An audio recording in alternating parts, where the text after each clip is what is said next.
T P Sindhumol, Brij Bhushan രാജിവെച്ചോ? ബ്രിജിത് ഭൂഷണെതിരെ നടപടി ഉണ്ടാവുന്നത് ഏത് ഘട്ടത്തിലാണ്? പോക്സോ കേസടക്കം ചുമത്തിയിരുന്നില്ലേ? ഇന്ന് നിങ്ങളുടെ പാർട്ടിയുടെ ദേശീയ പ്രധാനപ്പെട്ട സമിതികളിൽ ഇരിക്കുന്ന ഒരാൾ പോക്സോ കേസിലെ പ്രതിയല്ലേ? ഒരു സംസ്ഥാനത്തിന് മുൻ മുഖ്യമന്ത്രി ആയിരുന്നില്ലേ? ഉന്നാവോ കേസിലെ പ്രതി BJP ആയിരുന്നില്ലേ? ആദ്യഘട്ടത്തിൽ സംരക്ഷിച്ചു പിടിക്കാൻ ശ്രമിച്ചില്ലേ? ഇതൊന്നും കോൺഗ്രസിൽ സംഭവിച്ചില്ലല്ലോ. 24 മണിക്കൂറിനുള്ളിൽ പാർട്ടി യുവജന സംഘടനയുടെ തലപ്പത്ത് നിന്ന് മാറ്റി. 4-ാം ദിവസം പാർട്ടിയുടെ പ്രാഥമിക അംഗത്വത്തിൽ നിന്ന് സസ്പെൻഡ് ചെയ്തു.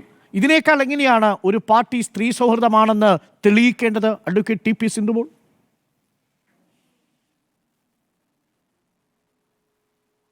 അതിഗംഭീരമായ സൗഹൃദമാണ് അരുൺ. ഞാൻ പറയാം, ബ്രിജ്ഭൂഷൻ്റെ ഉൾപ്പെടെയുള്ള കേസുകൾ സബ്ജുഡീസാണ്, മാറ്റർ സബ്ജുഡീസാണ്. ഞാൻ പറയാതെ അരുണിന് അറിയാമല്ലോ.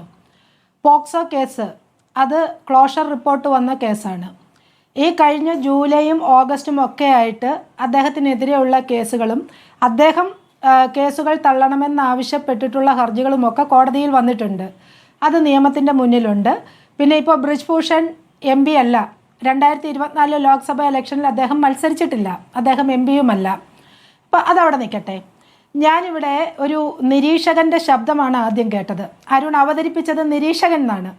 ഞാൻ അതിൻ്റെ കൂടെ ഒരു വാക്കുകൂടി കൂട്ടിച്ചേർത്ത് പറയാൻ ആഗ്രഹിക്കുന്നു. കോൺഗ്രസ് നിരീക്ഷകൻ, കോൺഗ്രസിന് വേണ്ടി മാത്രം നിരീക്ഷണം നടത്തുന്ന ആളായിട്ടാണ് എനിക്ക് അദ്ദേഹത്തെ മനസ്സിലാക്കാൻ സാധിച്ചത്.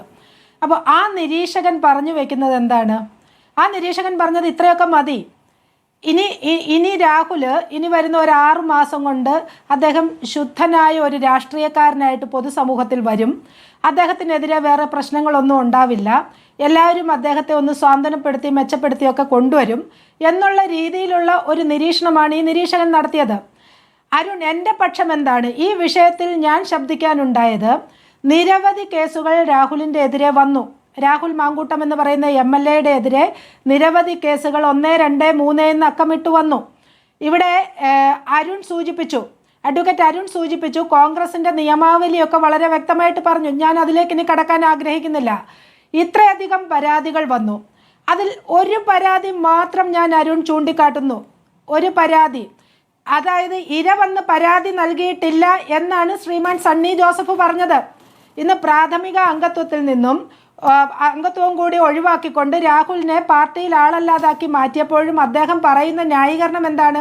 ഇര വന്നു പരാതി നൽകിയിട്ടില്ല. അവിടെ എനിക്ക് അഡ്വക്കേറ്റ് KS അരുണിനോടും ചോദിക്കാനുണ്ട്.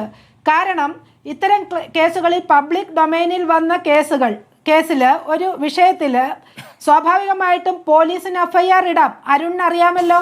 എന്തുകൊണ്ടാണ് ഇവിടെ ഭരിക്കുന്ന ശ്രീമാൻ പിണറായി വിജയനോ CPM-ഓ അത്തരത്തിലൊരു നടപടികളിലേക്ക് പോകാത്തത്? എൻ്റെ ഒന്നാമത്തെ ചോദ്യം നിങ്ങളോടാണ്. കാരണം ഇവിടെ ജനങ്ങൾ മനസ്സിലാക്കുന്നത് CPM-ഉം കോൺഗ്രസും തമ്മിൽ എന്തോ ഒരു കൂട്ടുകെട്ട് ഈ വിഷയത്തിൽ ഉണ്ടാക്കിയിട്ടുണ്ടോ എന്ന് പൊതുജനത്തിന് സംശയം തോന്നുന്ന രീതിയിലാണ് കാര്യങ്ങൾ മുന്നോട്ട് പോകുന്നത്. ശക്തമായി പ്രതിഷേധിക്കുന്നു എന്ന് പറയുമ്പോഴും ചെയ്യാൻ പറ്റുന്ന കാര്യങ്ങൾ രാഹുൽ മാങ്കൂട്ടത്തിനെതിരെ നിയമപരമായി ചെയ്തിട്ടില്ല എന്നുള്ള വസ്തുതയാണ് ഞാൻ വെളിവാക്കുന്നത്.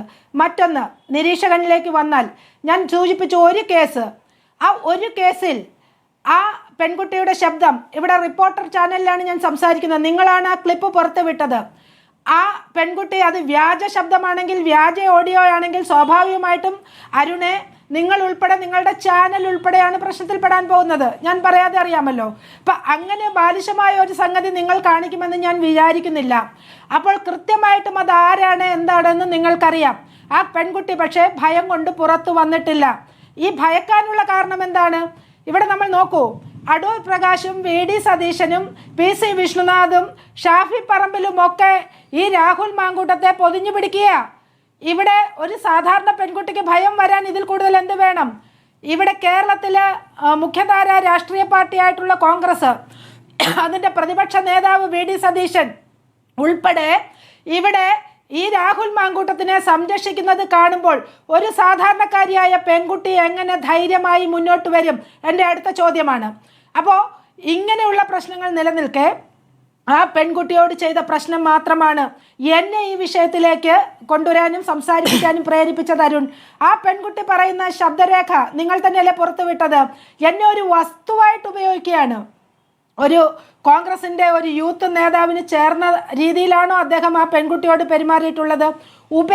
ഉപേക്ഷിക്കുക, ഒന്നല്ല പലരെ ഉപേക്ഷിക്കുക എന്നുള്ള ഒരു സംസ്കാരം കോൺഗ്രസിന്റെ ഉള്ളിൽ പലർക്കും ഉണ്ടോ എന്ന് സംശയിക്കുന്ന രീതിയിലാണ് ഇന്ന് രാഹുൽ മാങ്കൂട്ടത്തിന്റെ MLA സ്ഥാനം രാജിവെക്കണ്ട എന്നുള്ള തീരുമാനം വന്നിരിക്കുന്നത്.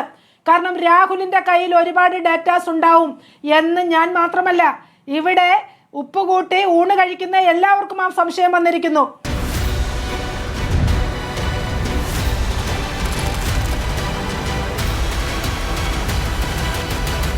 Debate with Dr. Arun Kumar.